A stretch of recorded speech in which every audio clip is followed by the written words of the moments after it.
Carta de Paulo aos Hebreus, capítulo 1. Antigamente, por meio dos profetas, Deus falou muitas vezes e de muitas maneiras aos nossos antepassados. Mas nestes últimos tempos, Ele nos falou por meio do seu Filho. Foi Ele quem Deus escolheu para possuir todas as coisas, e foi por meio dele que Deus criou o universo. O Filho brilha com o brilho da glória de Deus e é a perfeita semelhança do próprio Deus. Ele sustenta o universo com a sua palavra poderosa. E depois de ter purificado os seres humanos dos seus pecados, sentou-se no céu, do lado direito de Deus, o Todo-Poderoso. Assim Deus fez com que o Filho fosse superior aos anjos e lhe deu um nome que é superior ao nome deles. Pois Deus nunca disse a nenhum dos seus anjos: "Você é o meu filho, hoje eu me tornei o seu pai." E também não disse a respeito de nenhum anjo: "Eu serei o pai dele, e ele será o meu filho." Porém, quando Deus enviou ao mundo o seu primeiro filho, ele disse: "Que todos os anjos de Deus o adorem." A respeito dos anjos, Deus disse: "Deus faz com que os seus anjos se tornem ventos, e os seus servidores chamas de fogo." Mas a respeito do Filho, ele disse: "O teu reino, ó Deus, vai durar para todo sempre. Tu governarás o teu povo com justiça. Tu amas o bem e odeias o mal. Foi por isso que Deus, o teu Deus, te escolheu e te deu a alegria de receber uma honra muito maior do que a dos teus companheiros." E as Escrituras também dizem: "Tu, Senhor, no começo criaste a terra, e com as tuas próprias mãos fizeste os céus. A terra e o céu vão acabar, mas tu viverás para sempre. Eles ficarão velhos como roupa. Tu os dobrarás como se dobra um casaco, e serão trocados como se troca de roupa. Mas tu és sempre o mesmo, e a tua vida não tem fim." Deus nunca disse a nenhum dos seus anjos: "Sente-se do meu lado direito, até que eu ponha os seus inimigos como estrado debaixo dos seus pés." Então, o que são os anjos? Todos eles são espíritos que servem a Deus, os quais ele envia para ajudar os que vão receber a salvação.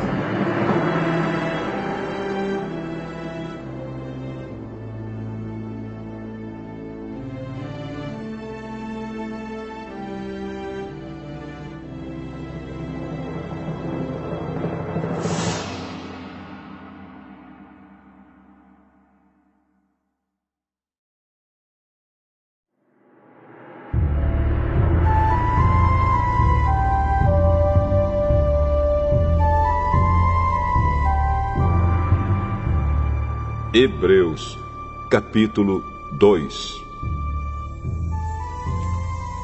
Por isso devemos prestar mais atenção nas verdades que temos ouvido, para não nos desviarmos delas. Não há dúvida de que a mensagem que foi dada por meio dos anjos é verdadeira. E aqueles que não a seguiram nem foram obedientes a ela, receberam o castigo que mereciam. Sendo assim, como é que nós escaparemos do castigo se desprezarmos uma salvação tão grande? Primeiro, o próprio Senhor Jesus anunciou essa salvação. E depois aqueles que a ouviram nos provaram que ela é verdadeira.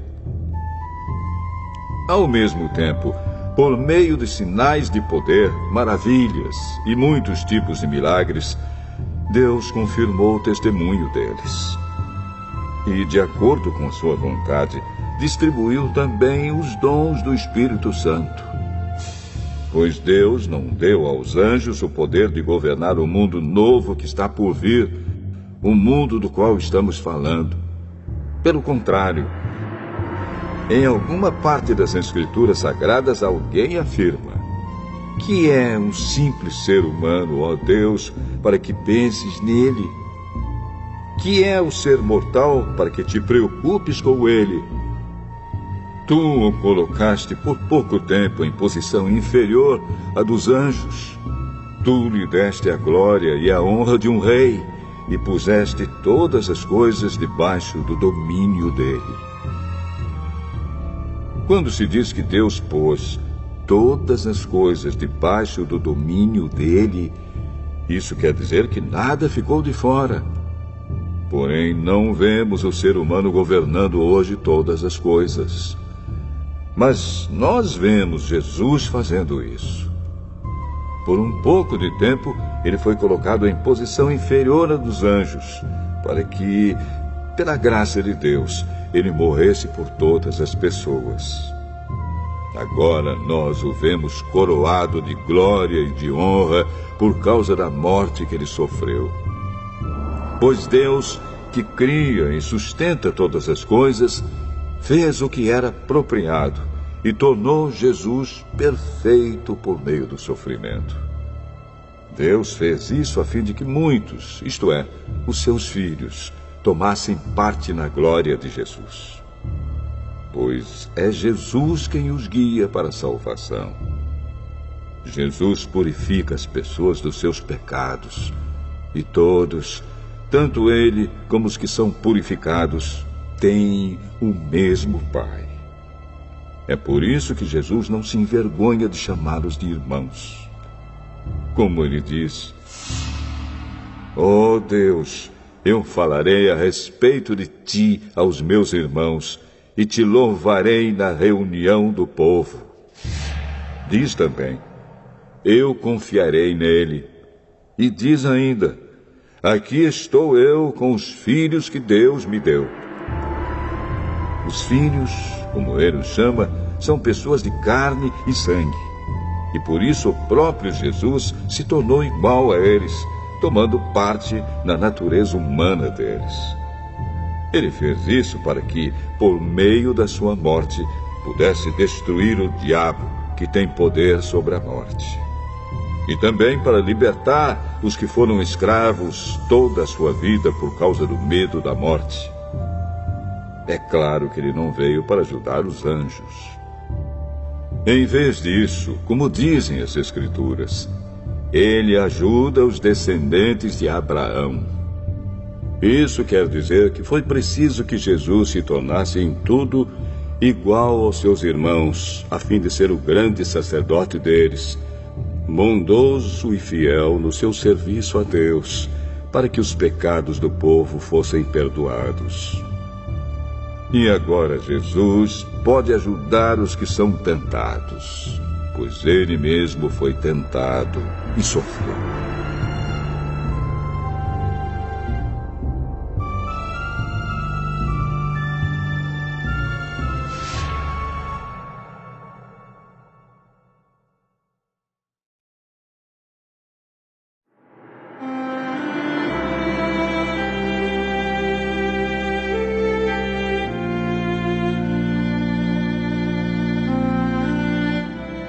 Hebreus, capítulo 3.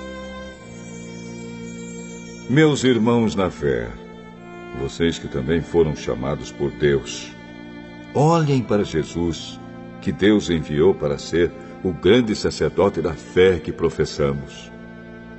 Pois ele foi fiel a Deus, que o escolheu para esse serviço, assim como Moisés foi fiel no seu trabalho em toda a casa de Deus. Assim como a pessoa que constrói uma casa é mais importante do que a casa, assim também Jesus é mais importante do que Moisés. Uma casa tem de ser construída por alguém, mas Deus é o construtor de tudo o que existe. E Moisés foi um servo fiel no seu trabalho na casa de Deus e falou das coisas que Deus ia dizer no futuro. Mas Cristo é fiel como filho que dirige a casa de Deus. E nós seremos a sua casa se conservarmos a nossa coragem e a nossa confiança naquilo que esperamos. Por isso, como diz o Espírito Santo, se hoje vocês ouvirem a voz de Deus, não sejam teimosos como foram os seus antepassados, quando se revoltaram contra ele no dia em que eles o puseram à prova no deserto. Ali os antepassados de vocês me desafiaram e me puseram à prova, embora eles tivessem visto o que eu fiz durante 40 anos. Por isso fiquei irritado com aquela gente e disse: eles são gente de coração perverso e não querem obedecer aos meus mandamentos. Eu fiquei irado e fiz este juramento: eles nunca entrarão na terra prometida, onde eu lhes teria dado descanso. Meus irmãos, cuidado para que nenhum de vocês tenha um coração tão mau e descrente que o leve a se afastar do Deus vivo. Pelo contrário, enquanto esse hoje de que falam as Escrituras Sagradas se aplicar a nós, animem uns aos outros, a fim de que nenhum de vocês se deixe enganar pelo pecado, nem endureça o seu coração. Pois seremos companheiros de Cristo se continuarmos firmes até o fim na confiança que temos tido desde o princípio. É isso que as Escrituras Sagradas dizem. Se hoje vocês ouvirem a voz de Deus, não sejam teimosos como foram os seus antepassados quando se revoltaram contra ele. Quem foi que ouviu a voz de Deus e se revoltou contra ele? Foram todos os que Moisés tirou do Egito. Com quem foi que Deus se irritou durante 40 anos? Foi com os que pecaram e caíram mortos no deserto. E de quem é que Deus estava falando quando fez este juramento? Eles nunca entrarão na terra prometida, onde eu lhes teria dado descanso. Ele estava falando das pessoas que se revoltaram. Portanto, vemos que elas não puderam entrar na terra prometida porque não tiveram fé.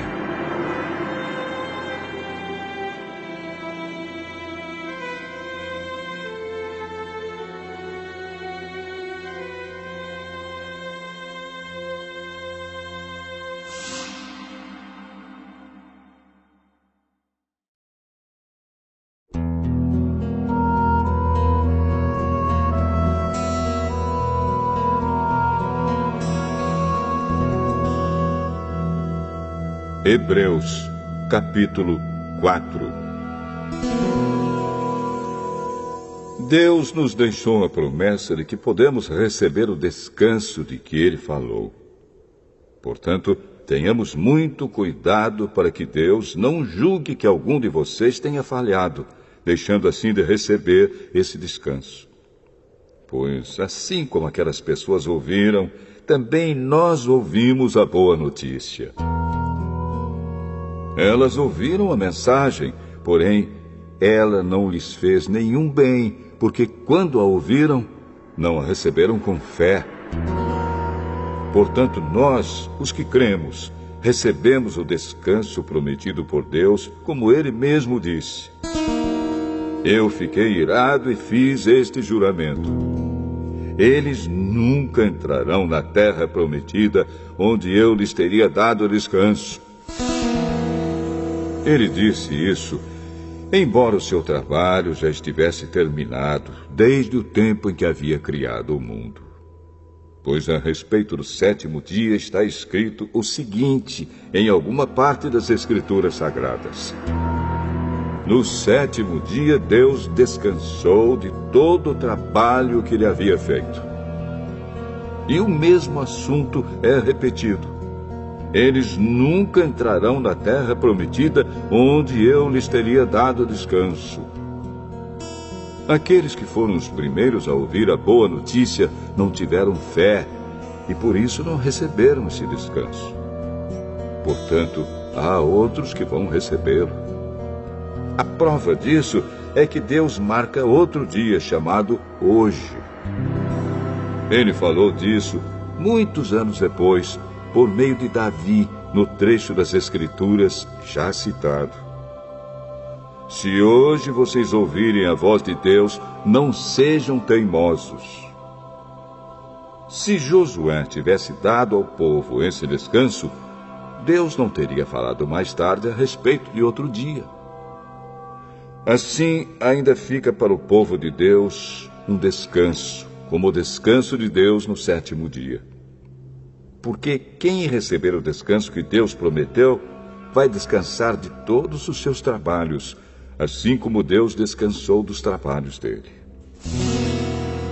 Portanto, façamos tudo para receber esse descanso, e assim nenhum de nós deixará de recebê-lo, como aconteceu com aquelas pessoas por terem se revoltado.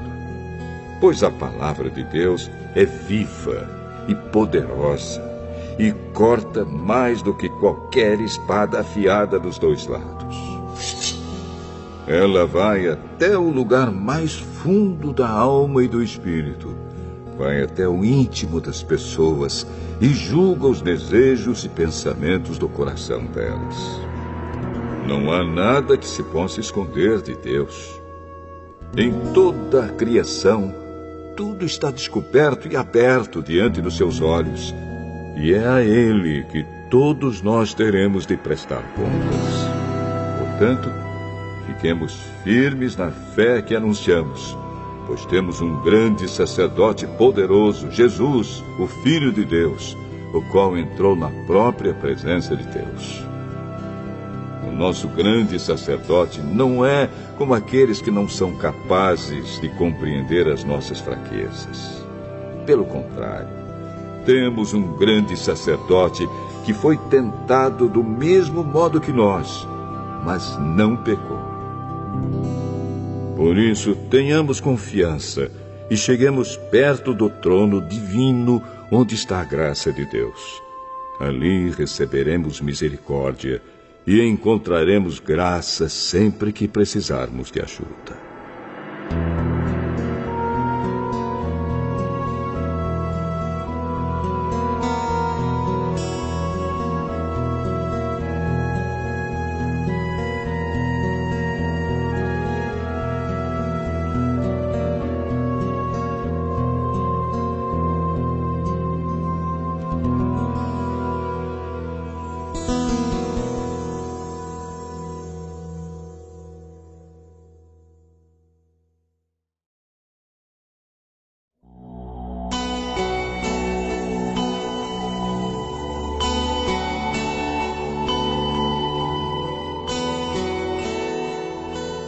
Hebreus, capítulo 5. Cada grande sacerdote é escolhido entre os homens e nomeado para servir a Deus em favor do povo, apresentando a Deus ofertas e sacrifícios pelos pecados. Como ele próprio tem as suas fraquezas, pode ter paciência com os ignorantes e com os que cometem erros. E porque ele mesmo é fraco, precisa oferecer sacrifícios não somente pelos pecados do povo, mas também pelos seus próprios pecados. Ninguém escolhe para si mesmo a honra de ser grande sacerdote. É somente pela vontade de Deus que um homem é chamado para ser grande sacerdote, como aconteceu com Arão. Assim também Cristo não tomou para si mesmo a honra de ser grande sacerdote. Foi Deus quem lhe deu essa honra, pois lhe disse: "Você é o meu filho. Hoje eu me tornei o seu pai." Em outro lugar das Escrituras Sagradas, ele também disse: "Você será sacerdote para sempre, na ordem do sacerdócio de Melquisedeque." Durante a sua vida aqui na terra, Cristo, em voz alta e com lágrimas, fez orações e súplicas a Deus, que o podia salvar da morte. E as suas orações foram atendidas porque ele era dedicado a Deus. Embora fosse o Filho de Deus, ele aprendeu, por meio dos seus sofrimentos, a ser obediente. E depois de ser aperfeiçoado, ele se tornou a fonte da salvação eterna para todos os que lhe obedecem. E Deus o nomeou grande sacerdote na ordem do sacerdócio de Melquisedeque. Temos muito o que dizer a respeito desse assunto, mas por que vocês custam a entender as coisas? É difícil explicá-las. Depois de tanto tempo, vocês já deviam ser mestres, mas ainda precisam de alguém que lhes ensine as primeiras lições dos ensinamentos de Deus. Em vez de alimento sólido, vocês ainda precisam de leite. E quem precisa de leite ainda é criança e não tem nenhuma experiência para saber o que está certo ou errado. Porém, a comida dos adultos é sólida, pois eles, pela prática, sabem a diferença entre o que é bom e o que é mau.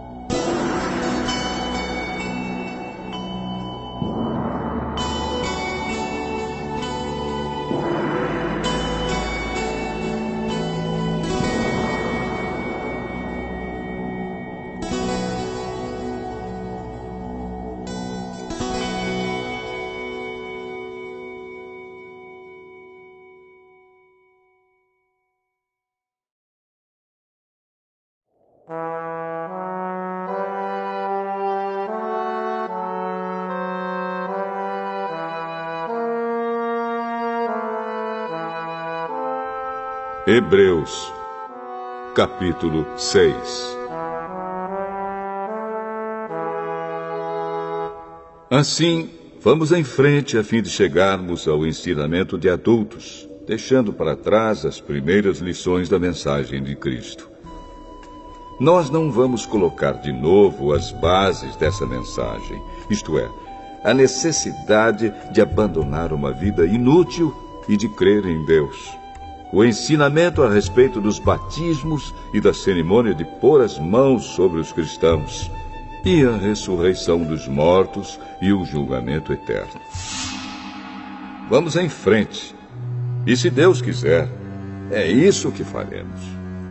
Como é que as pessoas que abandonaram a fé podem se arrepender de novo? Elas já estavam na luz de Deus. Já haviam experimentado o dom do céu e recebido a sua parte do Espírito Santo. Já haviam conhecido por experiência que a palavra de Deus é boa e tinham experimentado os poderes do mundo que há de vir. Mas depois abandonaram a fé. É impossível levar essas pessoas a se arrependerem de novo, pois estão crucificando outra vez o Filho de Deus e zombando publicamente dele. Deus abençoa a terra que recebe a chuva, a qual muitas vezes cai sobre ela e produz plantas úteis para aqueles que trabalham nela. Mas a terra que produz mato e espinhos não serve para nada. Ela corre o perigo de ser amaldiçoada por Deus e acaba sendo queimada. Porém, ainda que falemos dessa maneira, meus queridos irmãos, estamos certos de que vocês têm as melhores bênçãos que vêm da salvação. Deus não é injusto. Ele não esquece o trabalho que vocês fizeram, nem o amor que lhe mostraram na ajuda que deram e ainda estão dando aos seus irmãos na fé. O nosso profundo desejo é que cada um de vocês continue com entusiasmo até o fim, para que de fato recebam o que esperam. Não queremos que se tornem preguiçosos, mas que sejam como os que creem e têm paciência, para que assim recebam o que Deus prometeu. Deus fez a promessa a Abraão e jurou cumpri-la. E como não havia ninguém maior do que ele mesmo, Deus jurou pelo seu próprio nome. Ele disse a Abraão: eu prometo que abençoarei você ricamente e lhe darei muitos descendentes. Abraão teve paciência e por isso recebeu o que Deus havia prometido. Quando alguém jura, usa o nome de uma pessoa que é maior do que ele e o juramento acaba com qualquer discussão. Deus quis deixar bem claro aos que iam receber o que ele havia prometido que jamais mudaria sua decisão. Por isso, junto com a promessa, fez o juramento. Portanto, há duas coisas que não podem ser mudadas, e a respeito delas, Deus não pode mentir. E assim nós, que encontramos segurança nele, nos sentimos muito encorajados a nos manter firmes na esperança que nos foi dada. Essa esperança mantém segura e firme a nossa vida, assim como a âncora mantém seguro o barco. Ela passa pela cortina do templo do céu e entra no lugar santíssimo celestial. Foi lá que, para o nosso bem, Jesus entrou antes de nós. E ele se tornou para sempre o grande sacerdote, na ordem do sacerdócio de Melquisedeque.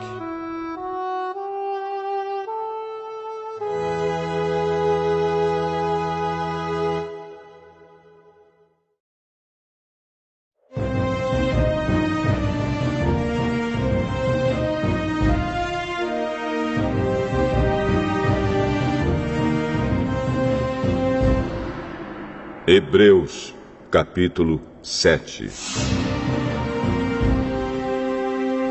Esse Melquisedeque era rei da cidade de Salém e sacerdote do Deus Altíssimo. Quando Abraão estava voltando da batalha em que matou os reis, Melquisedeque foi ao encontro dele e o abençoou.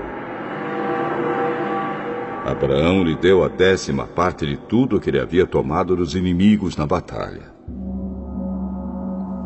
O nome de Melquisedeque quer dizer, primeiramente, Rei da Justiça. E porque ele era rei de Salém, o seu nome também quer dizer Rei da Paz. Não se conhece o pai, nem a mãe, nem qualquer antepassado de Melquisedeque. E também não se sabe nada sobre o seu nascimento ou sobre a sua morte. Por ser como filho de Deus, ele continua sacerdote para sempre. Vejam como Melquisedeque era grande. Abraão, o patriarca, lhe deu a 10ª parte de tudo que havia tomado dos inimigos na batalha. Conforme a lei de Moisés, os sacerdotes, que são descendentes de Levi, têm a obrigação de receber do povo a 10ª parte de tudo.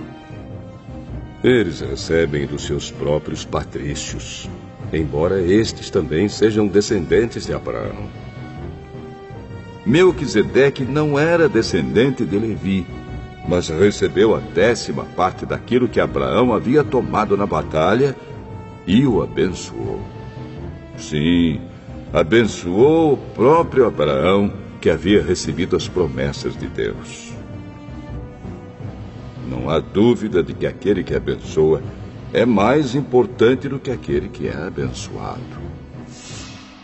No caso dos sacerdotes, a 10ª parte é recebida por homens que um dia vão morrer.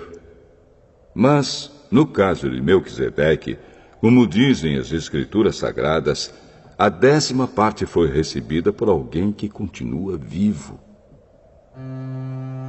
Portanto, quando Abraão pagou a 10ª parte, Levi, cujos descendentes recebem a 10ª parte, também pagou.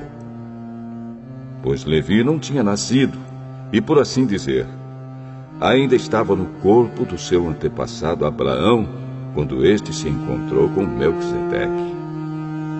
A lei que o povo de Israel recebeu se baseava no sacerdócio dos levitas. Ora, se o trabalho dos sacerdotes levitas tivesse sido perfeito, não haveria necessidade de aparecer outro tipo de sacerdote da ordem do sacerdócio de Melquisedeque e não da ordem de Arão. Pois quando se muda o sacerdócio, a lei também precisa ser mudada. E o nosso Senhor Jesus, a respeito de quem são ditas essas coisas, pertencia a outra tribo. E nenhum membro dessa tribo jamais serviu como sacerdote. É sabido que, por nascimento, Jesus, o nosso Senhor, pertencia à tribo de Judá. E Moisés não disse nada dessa tribo quando falou a respeito de sacerdotes. E tudo isso se torna bem mais claro, pois surgiu um sacerdote diferente, parecido com Melquisedeque. Ele não foi feito sacerdote pelas leis ou regras humanas, porém se tornou sacerdote por meio do poder de uma vida que não tem fim. Porque as Escrituras Sagradas dizem: você será sacerdote para sempre, na ordem do sacerdócio de Melquisedeque. Assim a regra antiga foi anulada porque era fraca e inútil, pois a lei não podia aperfeiçoar nada. Mas agora, Deus nos deu uma esperança melhor, por meio da qual chegamos perto dele. Além disso, há o juramento de Deus. Não houve juramento quando os outros se tornaram sacerdotes. Porém, houve juramento quando Jesus se tornou sacerdote, pois Deus lhe disse: o Senhor jurou e não voltará atrás. Ele disse: você será sacerdote para sempre. Portanto, essa diferença também faz com que Jesus seja a garantia de uma aliança melhor. Há ainda outra diferença. Os outros sacerdotes foram muitos porque morriam e não podiam continuar o seu trabalho. Mas Jesus vive para sempre e o seu sacerdócio não passa para ninguém. E por isso ele pode, hoje e sempre, salvar as pessoas que vão a Deus por meio dele, porque Jesus vive para sempre a fim de pedir a Deus em favor delas. Por isso Jesus é o grande sacerdote de que necessitamos. Ele é perfeito e não tem nenhum pecado ou falha. Ele foi separado dos pecadores e elevado acima dos céus. Ele não é como os outros grandes sacerdotes. Não precisa oferecer sacrifícios todos os dias, primeiro pelos seus próprios pecados e depois pelos pecados do povo. Ele ofereceu um sacrifício uma vez por todas, quando se ofereceu a si mesmo. A lei de Moisés escolheu homens que são imperfeitos para serem grandes sacerdotes. Mas, pela promessa feita com juramento, a qual veio depois da lei de Moisés, Deus escolhe o Filho que se tornou perfeito para sempre.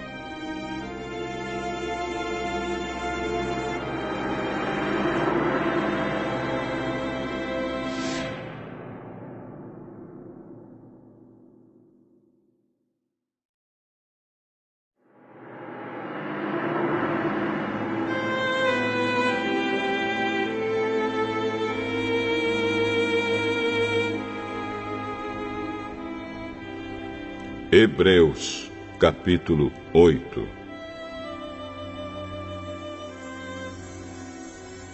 A coisa mais importante de tudo o que estamos dizendo tem a ver com o sacerdote que nós temos.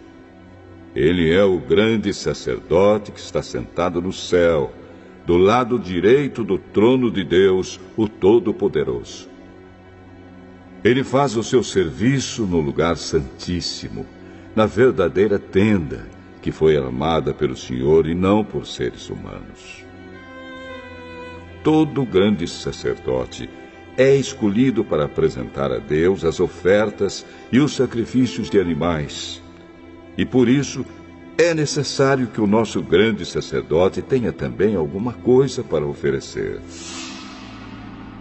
Se ele estivesse na terra, não seria sacerdote, pois existem sacerdotes que apresentam as ofertas de acordo com a lei de Moisés. O trabalho que esses sacerdotes fazem é, de fato, somente uma cópia e uma sombra do que está no céu. Foi isso que aconteceu quando Deus falou com Moisés. Quando Moisés estava para construir a tenda, Deus disse: tenha cuidado para fazer tudo de acordo com o modelo que eu lhe mostrei no monte. Mas, de fato, Jesus foi encarregado de um serviço sacerdotal que é superior ao dos sacerdotes. Pois a aliança que ele conseguiu é melhor, porque ela se baseia em promessas de coisas melhores. Pois, se a primeira aliança tivesse sido perfeita, não seria necessária uma nova aliança. Mas Deus vê que o seu povo é culpado e diz: está chegando o tempo, diz o Senhor, em que farei uma nova aliança com o povo de Israel e com o povo de Judá. Essa aliança não será como aquela que eu fiz com os antepassados deles, no dia em que os peguei pela mão e os tirei da terra do Egito. Não foram fiéis à aliança que fiz com eles, e por isso, diz o Senhor, eu os desprezei. Quando esse tempo chegar, diz o Senhor, farei com o povo de Israel esta aliança. Eu porei as minhas leis na mente deles e no coração deles as escreverei. Eu serei o Deus deles e eles serão o meu povo. Ninguém vai precisar ensinar o seu patrício nem o seu parente, dizendo: procure conhecer o Senhor, porque todos me conhecerão, tanto as pessoas mais humildes como as mais importantes. Pois eu perdoarei os seus pecados e nunca mais lembrarei das suas maldades. E, quando Deus fala da nova aliança, é porque ele já tornou velha a primeira. E o que está ficando velho e gasto vai desaparecer logo.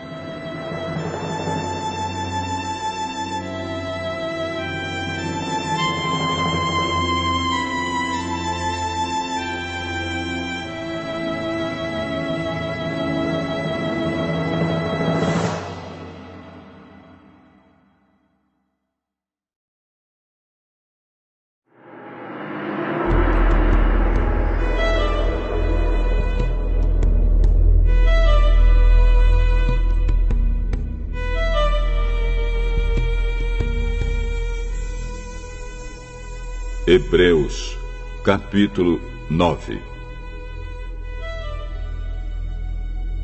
A primeira aliança tinha leis sobre a adoração e tinha também um santuário construído por seres humanos onde se adorava a Deus. Foi armada uma tenda dividida em duas partes. Na parte da frente, chamada Lugar Santo, ficavam o candelabro e a mesa com os pães oferecidos a Deus. Atrás da segunda cortina ficava a parte que era chamada de Lugar Santíssimo.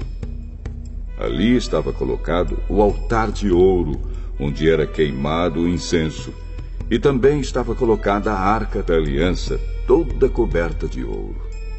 Dentro da arca estavam a vasilha de ouro com o maná, o bastão de Arão, do qual tinham saído brotos, e as duas placas de pedra com os mandamentos escritos nelas. Em cima da arca, representando a presença divina, estavam os querubins, com as suas asas abertas sobre o lugar onde os pecados eram perdoados. Mas agora não é o momento de explicar os detalhes dessas coisas.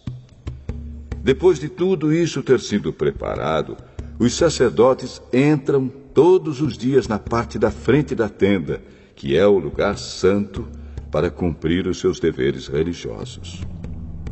Mas somente o grande sacerdote entra na parte de trás, que é o lugar santíssimo, e isso apenas uma vez por ano.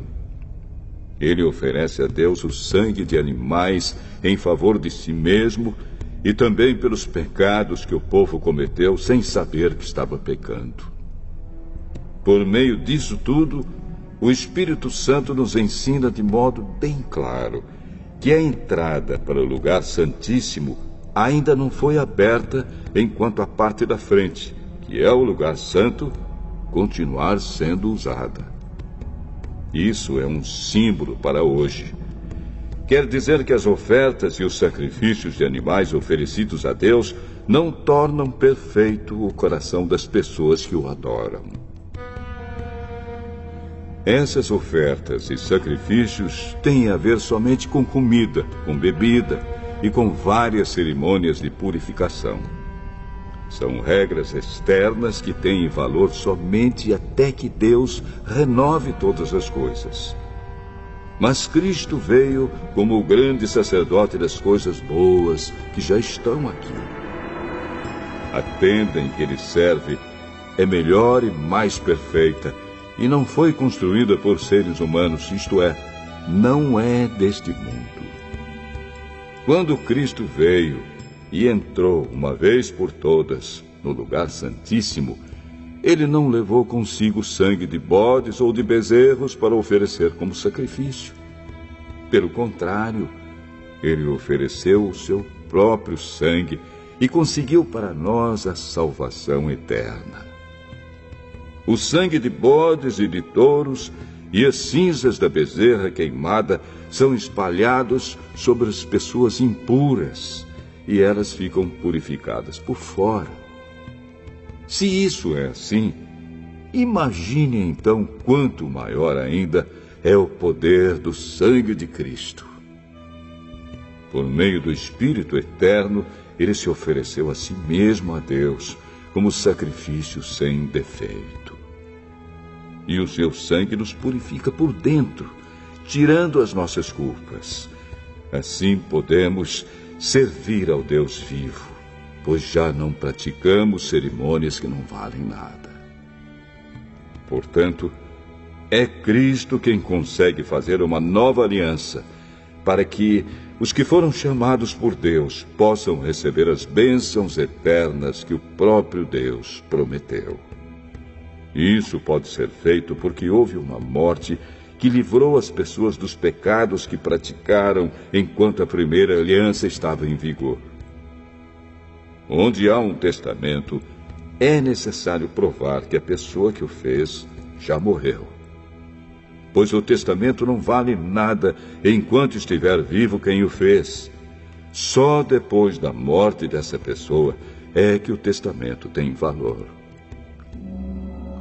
É por isso que a primeira aliança entrou em vigor somente com o uso do sangue de animais. Em primeiro lugar, Moisés anunciou ao povo todos os mandamentos conforme estavam na lei. Depois pegou o sangue dos bezerros e dos bodes, misturou com água e borrifou o livro da lei e todo o povo, usando lã tingida de vermelho e hisopo. Então disse: Este é o sangue que sela a aliança que Deus mandou vocês obedecerem. Da mesma forma, Moisés também borrifou sangue sobre a tenda e sobre todos os objetos usados na adoração. De fato, de acordo com a lei, quase tudo é purificado com sangue. E não havendo derramamento de sangue, não há perdão de pecados. Essas coisas, que eram cópias das realidades celestiais, deviam ser purificadas desse modo. Mas as próprias coisas celestiais exigem sacrifícios bem melhores. Cristo não entrou num lugar santo feito por seres humanos, que é a cópia do verdadeiro lugar. Ele entrou no próprio céu, onde agora aparece na presença de Deus para pedir em nosso favor. O grande sacerdote entra todos os anos no lugar santíssimo, levando consigo o sangue de um animal. Porém, Cristo não entrou para se oferecer muitas vezes. Se fosse assim, ele teria de sofrer muitas vezes desde a criação do mundo. Pelo contrário, uma vez por todas ele apareceu agora, quando os tempos estão chegando ao fim, para tirar os pecados por meio do sacrifício de si mesmo. Cada pessoa tem de morrer uma vez só e depois ser julgada por Deus. Assim também Cristo foi oferecido uma só vez em sacrifício para tirar os pecados de muitas pessoas. Depois ele aparecerá pela segunda vez, não para tirar pecados, mas para salvar as pessoas que estão esperando por ele.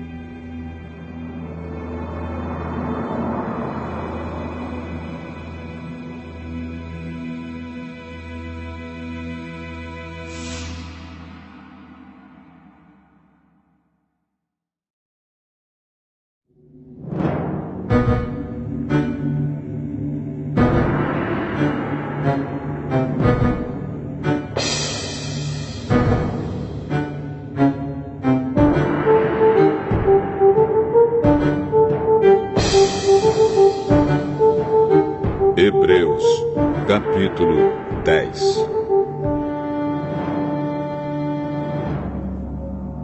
A lei dada por Moisés não é um modelo completo e fiel das coisas verdadeiras. É apenas uma sombra das coisas boas que estão para vir. Os mesmos sacrifícios são oferecidos sempre, ano após ano. Portanto, como pode a lei, por meio desses sacrifícios, aperfeiçoar as pessoas que chegam perto de Deus? Se as pessoas que adoram a Deus tivessem sido purificadas dos seus pecados, não se sentiriam mais culpadas de nenhum pecado, e todos os sacrifícios terminariam. Em vez disso, esses sacrifícios, realizados ano após ano, servem para fazer com que as pessoas lembrem dos seus pecados. Pois o sangue de touros e de bodes não pode, de modo nenhum, tirar os pecados de ninguém. Por isso, Cristo, ao entrar no mundo, disse: Tu, ó Deus, não queres animais oferecidos em sacrifícios, nem ofertas de cereais, mas preparaste um corpo para mim. Não te agradam as ofertas de animais queimados inteiros no altar, nem os sacrifícios oferecidos para tirar pecados. Então eu disse: Estou aqui, ó Deus. Venho fazer a tua vontade, assim como está escrito a meu respeito no livro da lei. Primeiro ele disse: Tu não queres sacrifícios ou ofertas de animais, e não te agradam as ofertas dos animais queimados inteiros no altar, nem os sacrifícios oferecidos para tirar pecados. Ele disse isso embora todos os sacrifícios sejam oferecidos de acordo com a lei. Depois ele disse: Estou aqui, ó Deus, para fazer a tua vontade. Assim Deus acabou com todos os antigos sacrifícios e pôs no lugar deles o sacrifício de Cristo.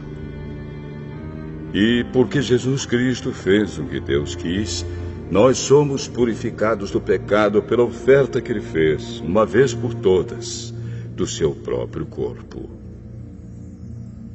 Todo sacerdote judeu cumpre todos os dias os seus deveres religiosos e oferece muitas vezes os mesmos sacrifícios, mas estes nunca poderão tirar pecados. Porém, Jesus Cristo ofereceu só um sacrifício para tirar pecados, uma oferta que vale para sempre, e depois sentou-se do lado direito de Deus. Ali, Jesus está esperando até que Deus ponha os seus inimigos como estrado debaixo dos pés dele. Assim, com um sacrifício só, Ele aperfeiçoou para sempre os que são purificados do pecado.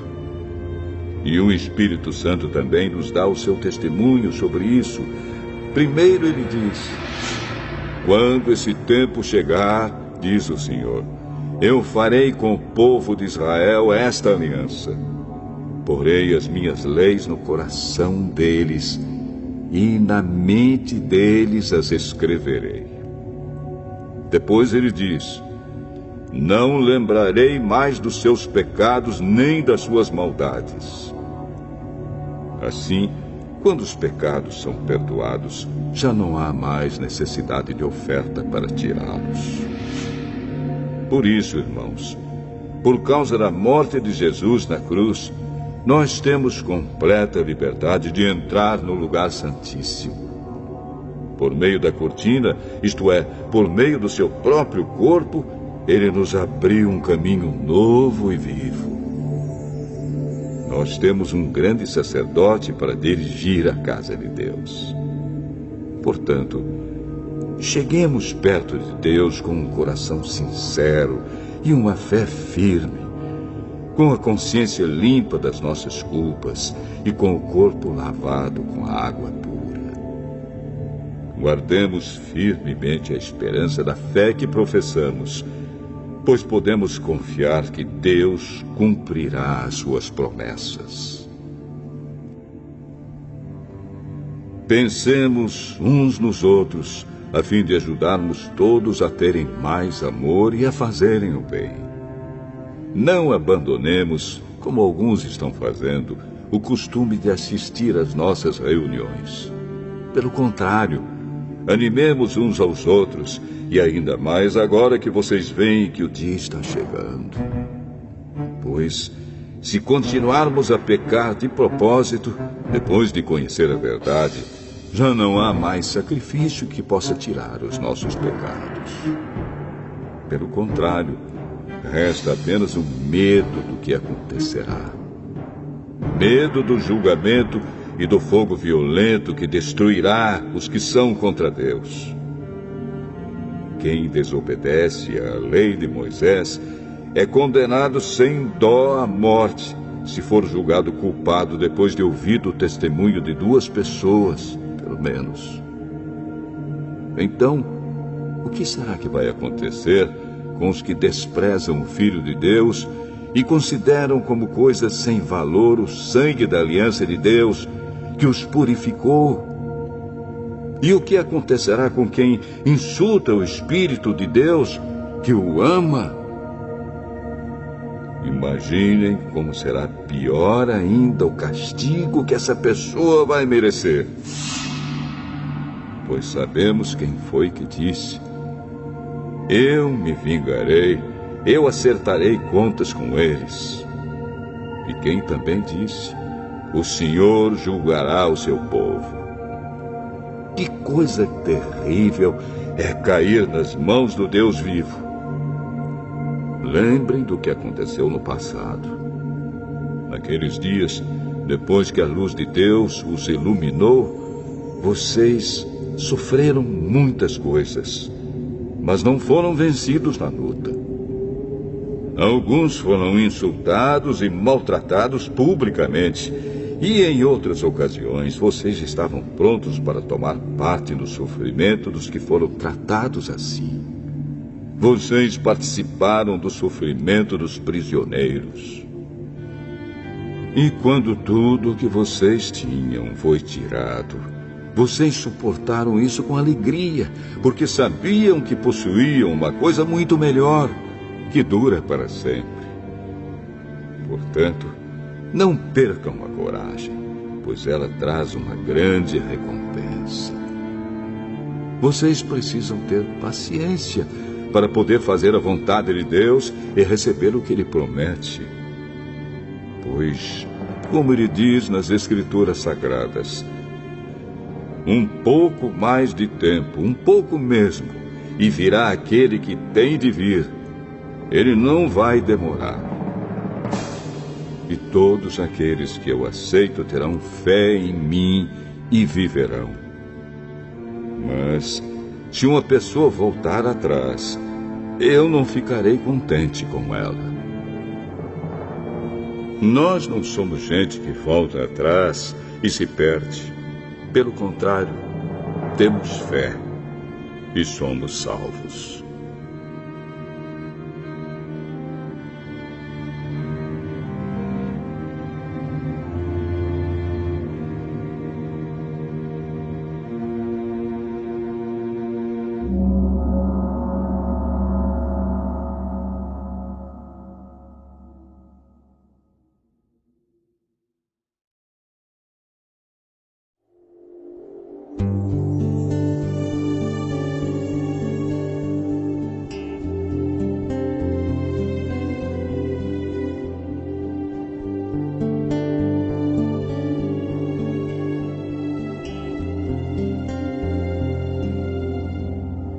Hebreus, capítulo 11. A fé é a certeza de que vamos receber as coisas que esperamos e a prova de que existem coisas que não podemos ver. Foi pela fé que as pessoas do passado conseguiram a aprovação de Deus. É pela fé que entendemos que o universo foi criado pela palavra de Deus e que aquilo que pode ser visto foi feito daquilo que não se vê. Foi pela fé que Abel ofereceu a Deus um sacrifício melhor do que o de Caim. Pela fé, ele conseguiu a aprovação de Deus como homem correto, tendo o próprio Deus aprovado as suas ofertas. Por meio da sua fé, Abel, mesmo depois de morto, ainda fala. Foi pela fé que Enoque escapou da morte. Ele foi levado para Deus e ninguém o encontrou, porque Deus mesmo o havia levado. As Escrituras Sagradas dizem que antes disso ele já havia agradado a Deus. Sem fé, ninguém pode agradar a Deus, porque quem vai a Ele precisa crer que Ele existe e que recompensa os que procuram conhecer o melhor. Foi pela fé que Noé ouviu os avisos de Deus sobre as coisas que iam acontecer e que não podiam ser vistas. Noé obedeceu a Deus e construiu uma barca em que ele e a sua família foram salvos. Assim Noé condenou o mundo e recebeu de Deus a aprovação que vem por meio da fé. Foi pela fé que Abraão, ao ser chamado por Deus, obedeceu e saiu para uma terra que Deus lhe prometeu dar. Ele deixou o seu próprio país sem saber para onde ia. Pela fé, ele morou como estrangeiro na terra que Deus lhe havia prometido. Viveu em barracas com Isaque e Jacó, que também receberam a mesma promessa de Deus. Porque Abraão esperava a cidade que Deus planejou e construiu, a cidade que tem alicerces que não podem ser destruídos. Foi pela fé que Abraão se tornou pai, embora fosse velho demais, e a própria Sara não pudesse mais ter filhos. Ele creu que Deus ia cumprir a sua promessa. Assim, de um só homem, que estava praticamente morto, nasceram tantos descendentes como as estrelas do céu, tão numerosos como os grãos de areia da praia do mar. Todos esses morreram cheios de fé. Não receberam as coisas que Deus tinha prometido, mas as viram de longe e ficaram contentes por causa delas. E declararam que eram estrangeiros e refugiados de passagem por este mundo. E aqueles que dizem isso mostram bem claro que estão procurando uma pátria para si mesmos. Não ficaram pensando em voltar para a terra de onde tinham saído. Se quisessem, teriam a oportunidade de voltar. Mas, pelo contrário, estavam procurando uma pátria melhor, a pátria celestial. E Deus não se envergonha de ser chamado de o Deus deles, porque Ele mesmo preparou uma cidade para eles. Foi pela fé que Abraão, quando Deus o quis pôr à prova, ofereceu seu filho Isaque em sacrifício. Deus tinha prometido muitos descendentes a Abraão, mas mesmo assim ele estava pronto para oferecer o seu único filho em sacrifício. Deus lhe tinha dito: por meio de Isaque é que você terá descendentes. Abraão reconhecia que Deus era capaz de ressuscitar Isaque, e por assim dizer, Abraão tornou a receber da morte o seu filho Isaque. Foi pela fé que Isaque prometeu bênçãos para o futuro a Jacó e a Esaú. Foi pela fé que Jacó, pouco antes de morrer, abençoou os filhos de José. Ele se apoiou na sua bengala e adorou a Deus. Foi pela fé que José, quando estava para morrer, falou da saída dos israelitas do Egito e deu ordens sobre o que deveria ser feito com o seu corpo. Foi pela fé que os pais de Moisés, quando ele nasceu, o esconderam durante 3 meses. Eles viram que o menino era bonito e não tiveram medo de desobedecer a ordem do rei. Foi pela fé que Moisés, quando já era adulto, não quis ser chamado de filho da filha de Faraó. Ele preferiu sofrer com o povo de Deus, em vez de gozar, por pouco tempo, os prazeres do pecado. Ele achou que era muito melhor sofrer o desprezo por causa do Messias do que possuir todos os tesouros do Egito. É que ele tinha os olhos fixos na recompensa futura. Foi pela fé que Moisés saiu do Egito, sem ter medo da raiva do rei, e continuou firme, como se estivesse vendo o Deus invisível. Pela fé, Moisés começou o costume de celebrar a Páscoa e mandou marcar com sangue as portas das casas dos israelitas para que o anjo da morte não matasse os filhos mais velhos deles. Foi pela fé que os israelitas atravessaram o Mar Vermelho como se fosse terra seca. E quando os egípcios tentaram atravessar, o mar os engoliu. Foi pela fé que caíram as muralhas de Jericó, depois que os israelitas marcharam em volta delas durante 7 dias. Foi pela fé que Raabe, a prostituta, não morreu com os que tinham desobedecido a Deus, pois ela havia recebido bem os espiões israelitas. O que mais posso dizer? O tempo é pouco para falar de Gideão, de Baraque, de Sansão, de Jefté, de Davi, de Samuel e dos profetas. Pela fé, eles lutaram contra nações inteiras e venceram. Fizeram o que era correto e receberam o que Deus lhes havia prometido. Fecharam a boca de leões, apagaram incêndios terríveis e escaparam de serem mortos à espada. Eram fracos, mas se tornaram fortes. Foram poderosos na guerra e venceram exércitos estrangeiros. Pela fé, mulheres receberam de volta os seus mortos, que ressuscitaram. Outros foram torturados até a morte. Eles recusaram ser postos em liberdade a fim de ressuscitar para uma vida melhor. Alguns foram insultados e surrados, e outros acorrentados e jogados na cadeia.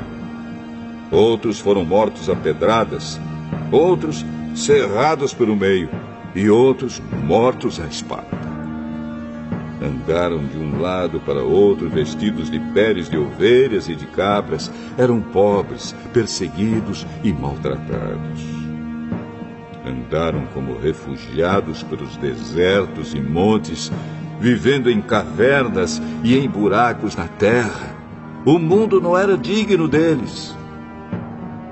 Porque creram, todas essas pessoas foram aprovadas por Deus, mas não receberam o que Ele havia prometido. Pois Deus tinha preparado um plano ainda melhor para nós, a fim de que somente conosco elas fossem aperfeiçoadas.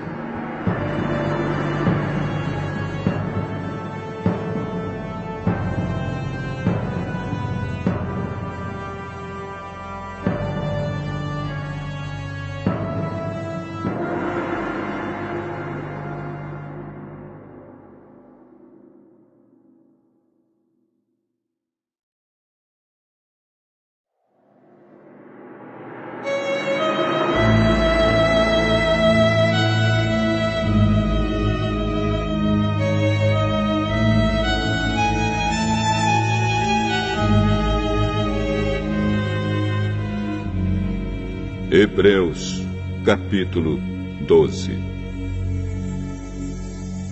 Assim, nós temos essa grande multidão de testemunhas ao nosso redor.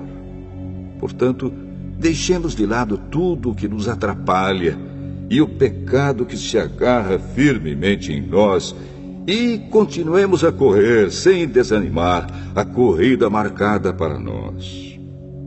Conservemos os nossos olhos fixos em Jesus, pois é por meio dele que a nossa fé começa, e é ele quem aperfeiçoa essa fé.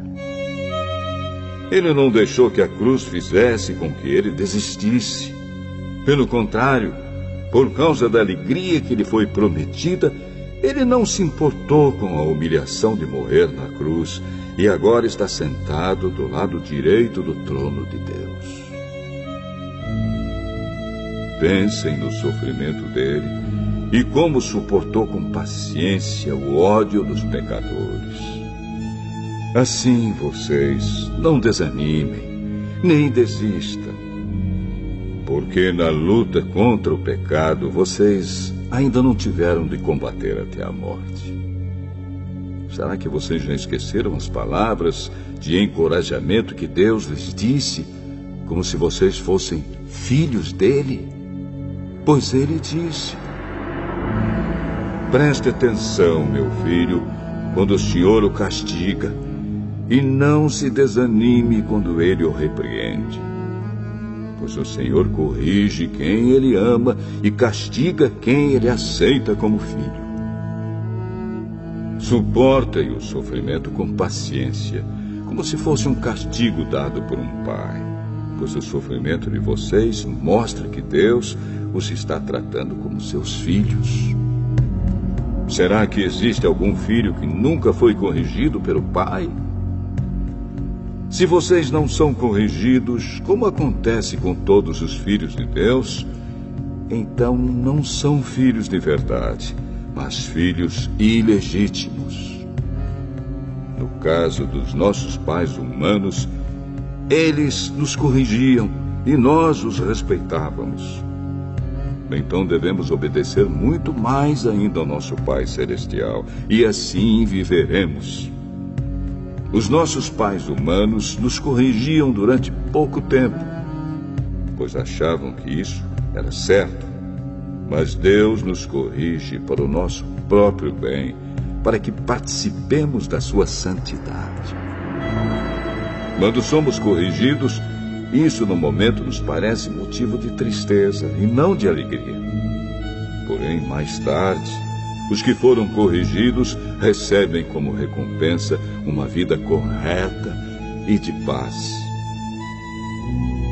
Portanto, levantem as suas mãos cansadas e fortaleçam os seus joelhos enfraquecidos. Andem por caminhos aplanados, para que o pé aleijado não manque, mas seja curado. Procurem ter paz com todos e se esforcem para viver uma vida completamente dedicada ao Senhor, pois sem isso ninguém o verá. Tomem cuidado para que ninguém abandone a graça de Deus. Cuidado para que ninguém se torne como uma planta amarga que cresce e prejudica muita gente com o seu veneno. E tomem cuidado também para que ninguém se torne imoral ou perca o respeito pelas coisas sagradas, como Esaú, que por causa de um prato de comida vendeu seus direitos de filho mais velho. Como vocês sabem, depois ele quis receber a bênção do seu pai. Mas foi rejeitado porque não encontrou um modo de mudar o que havia feito, embora procurasse fazer isso até mesmo com lágrimas. Vocês não foram como o povo de Israel. Vocês não chegaram perto de alguma coisa que se pode tocar, como o Monte Sinai com seu fogo destruidor, a escuridão e as trevas, a tempestade, o barulho de trombeta e o som de uma voz. Quando os israelitas ouviram a voz, pediram que ela não dissesse mais nada, pois eles não podiam suportar a ordem que dizia: até um animal, se tocar o monte, deverá ser morto a pedradas. O que estavam vendo era tão terrível que Moisés disse: estou tremendo de medo. Pelo contrário, vocês chegaram ao Monte Sião e à cidade do Deus vivo, a Jerusalém celestial com seus milhares de anjos. Vocês chegaram à reunião alegre dos filhos mais velhos de Deus, isto é, daqueles que têm o nome deles escrito no céu. Vocês chegaram até Deus, que é o juiz de todos, e chegaram também aos espíritos dos que são corretos e que foram aperfeiçoados. Vocês chegaram até Jesus, que fez a nova aliança e que borrifou o sangue que fala de coisas muito melhores do que o sangue de Abel. Portanto, tenham cuidado e não recusem ouvir aquele que fala. Aqueles que recusaram ouvir a pessoa que entregou a mensagem divina na terra não puderam escapar. Por isso, muito menos escaparemos nós se rejeitarmos aquele que lá do céu nos fala. Naquele tempo, a voz de Deus fez com que a terra estremecesse. Mas agora ele prometeu isto: mais uma vez farei com que trema não somente a terra, mas também o céu. As palavras "mais uma vez" mostram bem que as coisas criadas serão abaladas e mudadas, para que as que não podem ser abaladas continuem como estão. Por isso, sejamos agradecidos, pois já recebemos um reino que não pode ser abalado. Sejamos agradecidos e adoremos a Deus de um modo que o agrade, com respeito e temor. Porque, na verdade, o nosso Deus é um fogo destruidor.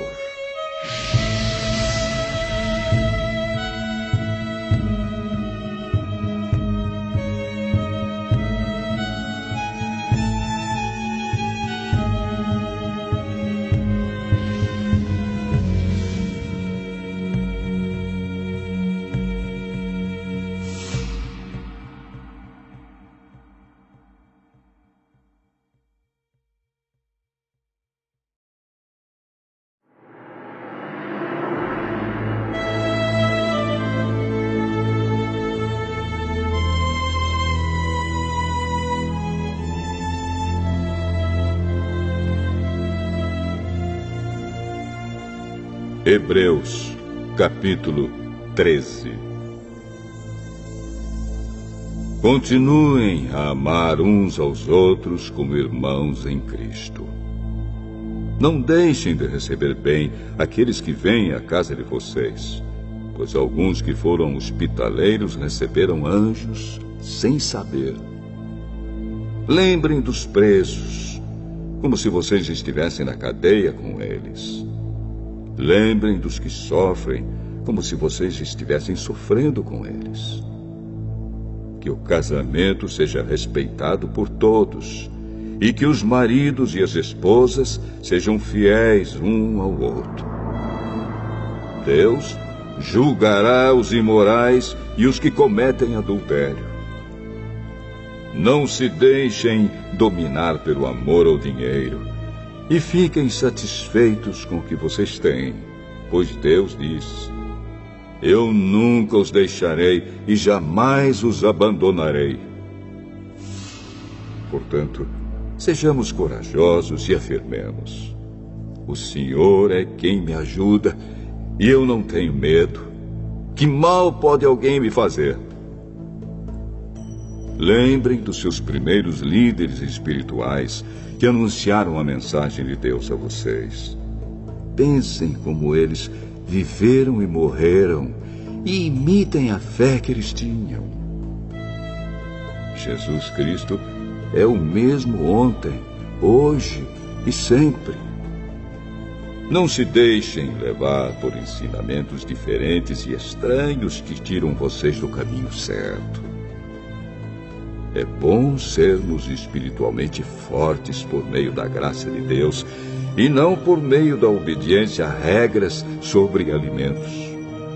Pois os que obedecem a essas regras não têm sido ajudados por elas.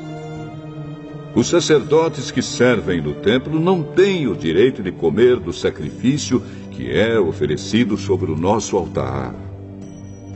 O grande sacerdote leva o sangue de animais para dentro do lugar santíssimo, a fim de oferecê-lo como sacrifício pelos pecados. Mas os corpos dos animais são queimados fora do acampamento. Por isso Jesus também morreu fora da cidade de Jerusalém para, com o seu próprio sangue, purificar o povo dos seus pecados. Portanto, vamos para perto de Jesus, fora do acampamento, e soframos a mesma desonra que ele sofreu. Porque neste mundo não temos nenhuma cidade que dure para sempre. Pelo contrário, procuramos a cidade que virá depois. Por isso, por meio de Jesus Cristo, ofereçamos sempre louvor a Deus. Esse louvor é o sacrifício que apresentamos, a oferta que é dada por lábios que confessam a sua fé nele. Não deixem de fazer o bem e de ajudar uns aos outros, pois são esses os sacrifícios que agradam a Deus. Obedeçam aos seus líderes e sigam as suas ordens, pois eles cuidam sempre das necessidades espirituais de vocês, porque sabem que vão prestar contas disso a Deus. Se vocês obedecerem, eles farão o trabalho com alegria. Mas, se vocês não obedecerem, eles trabalharão com tristeza. E isso não ajudará vocês em nada. Continuem a orar por nós. Temos certeza de que a nossa consciência está limpa, pois sempre queremos fazer o que é correto. E peço a vocês, de modo todo especial, que orem para que Deus me mande de volta a vocês o mais depressa possível. Deus ressuscitou o nosso Senhor Jesus, que por causa da sua morte na cruz, é o grande pastor do rebanho. E é por meio do sangue de Jesus que a aliança eterna é selada. Que o Deus de paz lhes dê tudo de bom que vocês precisam para fazer a sua vontade. E que Ele, por meio de Jesus Cristo, faça em nós tudo o que lhe agrada. E a Cristo seja dada a glória para todo sempre. Amém. Meus irmãos, peço que escutem com paciência essas palavras de ânimo, pois esta carta que escrevi não é muito longa. Quero que saibam que o nosso irmão Timóteo já saiu da cadeia. Se ele vier logo, Eu o levarei comigo quando for ver vocês.